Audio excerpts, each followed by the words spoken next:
because I can just knock my second question off because it was just handed to me on a card and it was on top too.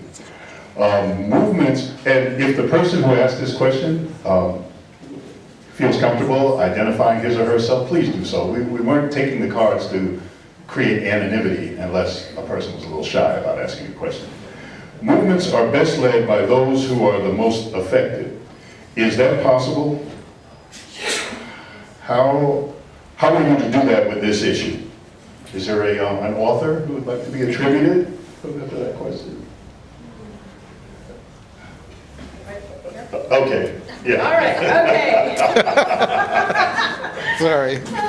No, I think it's an excellent question, and absolutely, you know, it kind of dovetails off the last comment I made. I do think that too much of civil rights advocacy has become divorced from the communities that are most impacted by the policies that cause so much destruction and harm, and that those who have been harmed and who know best the cruelty of the system should not just have a voice, should not just be trotted out for press conferences to tell their story, or, you know, on the radio, or, you know, at the press conference, but that they should have a leadership role in building this movement. Now, I have to clarify, I'm not one of those people who thinks that movements ought to be led only by the people who are most impacted. I think when you take a look at the history of social movements in the United States or anywhere else in the world, you see that it is often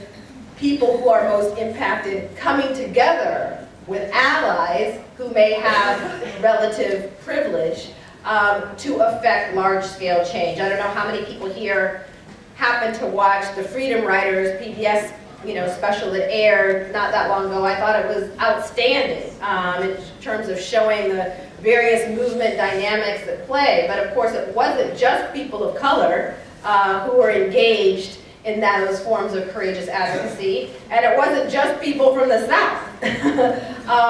It were people from a range of backgrounds, some who were privileged, some who were not, who were willing to risk all to bring Jim Crow to an end. And if you look at, history of the Montgomery bus boycott is another example of where people who were most affected by bias were engaged and had leadership roles to play, but they were not the only ones who were engaged in the movement. So I think it's going to require an effort on the part of all of us.